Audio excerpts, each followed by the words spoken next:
Good morning student, this is Ashish Sharma from सिमिगो international school Abohar. और आज हम चर्चा करने वाले हैं कारक पर। कारक एक बहुत ही महत्वपूर्ण उपविषय है हिंदी व्याकरण का। सबसे पहले बात कर लेते हैं कारक के डेफिनेशन। संज्ञा या सर्वनाम को वाक्य के अन्य जो शब्द होते हैं उनके साथ जोड़ने वाली जो एक कड़ी है उसे कहा जाता है कारक। दोबारा सुन लीजिए, संज्ञा व सर्वनाम को वाक्य के अन्य कड़ियों के साथ जोड़ने वाली जो भाग होता है उसे कारक कहा जाता है। कारक को मुख्य रूप से 8 भागों में बांटा गया है। तो ये शुरू करते हैं। सबसे पहले जो कारक है, पहला जो कारक है वह है कर्ता कारक।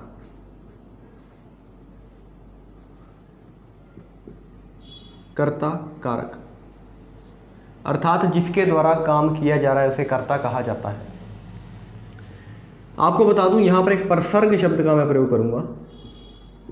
इस परसर्ग पर ही जो हमारा पूरा टॉपिक जो है कारक वह डिपेंड करेगा। परसर्ग होता है, जैसे हम कहते हैं से, ने, को, इनको हम परसर्ग कहेंगे। और ये से, ने, को, ये ही जो परसर्ग ही हैं, यह हमें जो दूसरे जो वाक्य के अंदर जो शब्द दिए गए हैं उन्हें दूसरे शब्दों से जोड़ने का काम करेंगे। इन्हें परसर्ग कहा जाता है। तो सबसे पहले बात कर लेते हैं कर्ता कारक की। कर्ता जिसके द्वारा काम किया गया है, जिसने काम किया है, अर्थात कर्ता ने। अब यहाँ पर मैं आपको एक एग्जांपल दूंगा इसकी। आपके पास इस तरह से पेपर में पूछा जा सकता है, राम ने खाना खाया। जी हाँ, तो ये उदाहरण आप देख पा रहे हैं। इसमें राम क्या है, कर्ता है, और ने परसर्ग ने जोड़ा इसे खाना खाया, खाना व खाया के साथ में। तो इस प्रकार राम ने खाना खाया। अब आपसे ये पूछा जा सकता है कि इस तरह से एक आपके पास में वाक्य दे दिया जाएगा। आपसे पूछा जाएगा कि इस वाक्य में से आप हमें बताइए कि ये कौन सा कारक है। आपने आइडेंटिफाई करना होगा, पहचान करनी होगी। तो यह कौन सा कारक होगा? यह कर्ता कारक होगा, क्योंकि इसमें जो कर्ता का प्रभाव है वह किस पर पड़ रहा है? खाना पर। इस प्रकार से राम जो है उसने किस पर काम किया? खाने पर काम किया।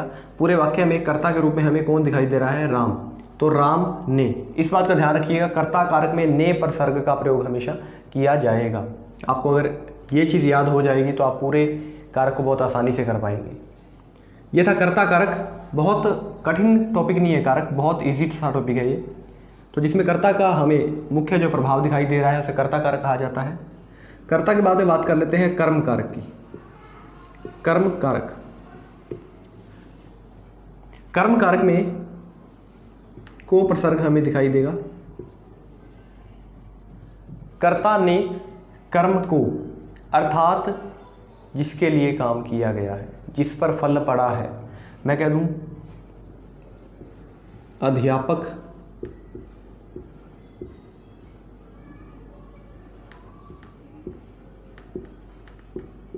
विद्यार्थियों को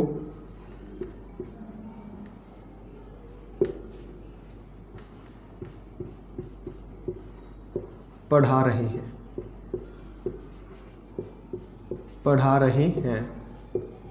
अब आप देख रहे हैं अध्यापक यहाँ पर कर्ता के रूप में है और विद्यार्थियों को पढ़ा रहे हैं। आपने देखा परसर्ग का प्रयोग किया गया। अध्यापक के द्वारा जो कर्म किया जा रहा है, किन के लिए किया जा रहा है, किस पर फल पड़ रहा है? विद्यार्थियों पर। तो इस प्रकार से कर्म कारक में को प्रसर्ग का हम प्रयोग करेंगे।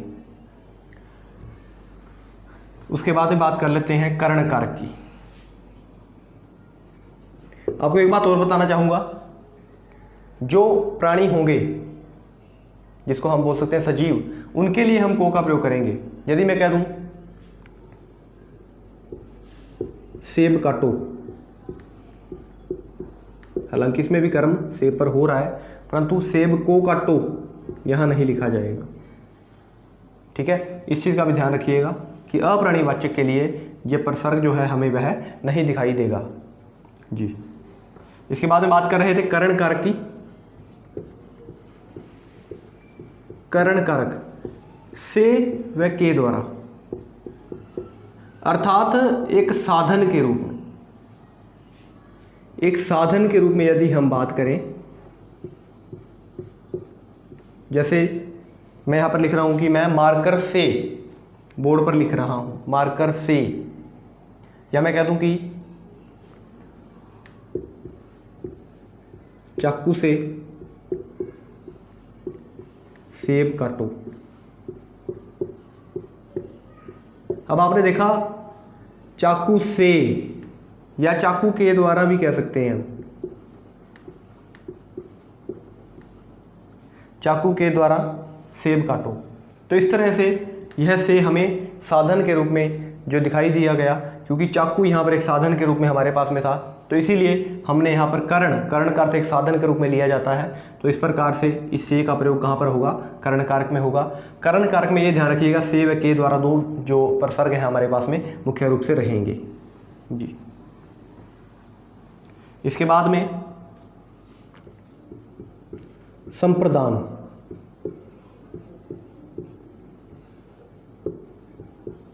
संप्रदान किसी के लिए होना, कोई चीज़ किसी के लिए होना, वह कहलाएगा संप्रदान। जैसे हम कह सकते हैं के लिए, ये प्रसर्ग हम यहाँ पर ले लेते हैं, को प्रसर्ग भी इसमें कई बार देखा जाता है। माता जी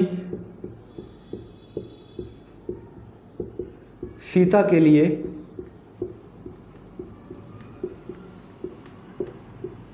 उपहार लाई, संप्रदान अर्थात किसी के लिए लाई। इस तरह से के लिए शब्द आपने देखा यहाँ पर, सीता के लिए, जब किसी के लिए कोई चीज़ होगी वह किस में रखी जाएगी, संप्रदान कारक में रहेगी, और के लिए प्रसर्ग आप यहाँ पर प्रयोग में लाएंगे जी। संप्रदान की बात कर लेते हैं अपादान कारक।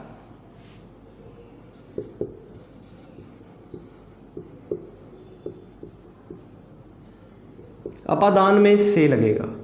अब आप कहेंगे कि यहाँ पर भी हमने से लगाया था और यहाँ पर भी हम से लगा रहे हैं, तो ध्यान से सुनिएगा, इस से और इस से में बहुत फ़र्क है, क्योंकि यह जो से रहेगा यह किसी से अलग होने के भाव में दिखाई देगा, या अलगाव के भाव में, किसी से दूर होने के भाव में, अलग होने के भाव में, शर्माने के भाव में, निकलने के भाव में, डरने के भाव में जो दिखाई देगा वह अपादान कारक होगा। जैसे यदि आपको कह दिया जाता है गंगा पर्वत से निकलती है, से निकलती है, इस प्रकार से यह पर्वत से अलग हो जाता है, जो पानी गंगा का जो यहाँ से निकलता है उसे हम यहाँ पर रख सकते हैं। इसी तरह से अगर हम टूटने के भाव में देखें, अलग करने के भाव में, पेड़ से पत्ता गिर गया,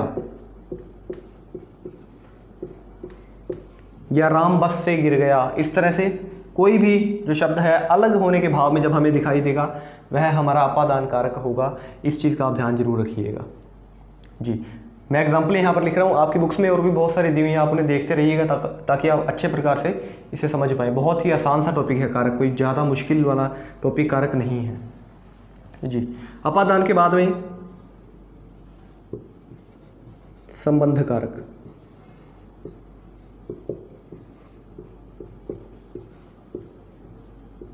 जी। संबंध कारक जो संबंध बताएगा किसी दो चीज़ों के बीच में, उसे संबंध कारक कह सकते हैं। यदि मैं कहता हूँ यह घर किसका है,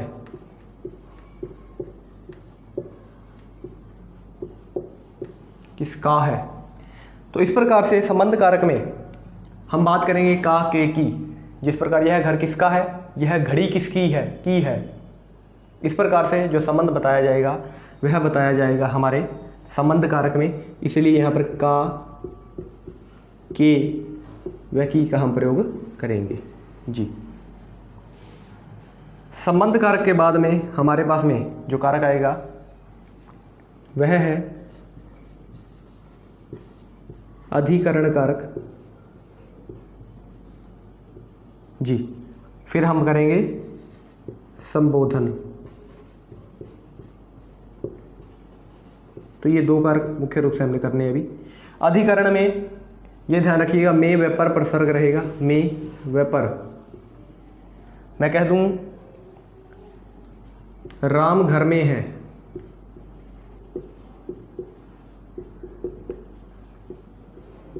इस प्रकार से यह क्या कहलाएगा, अधिकरण कारक।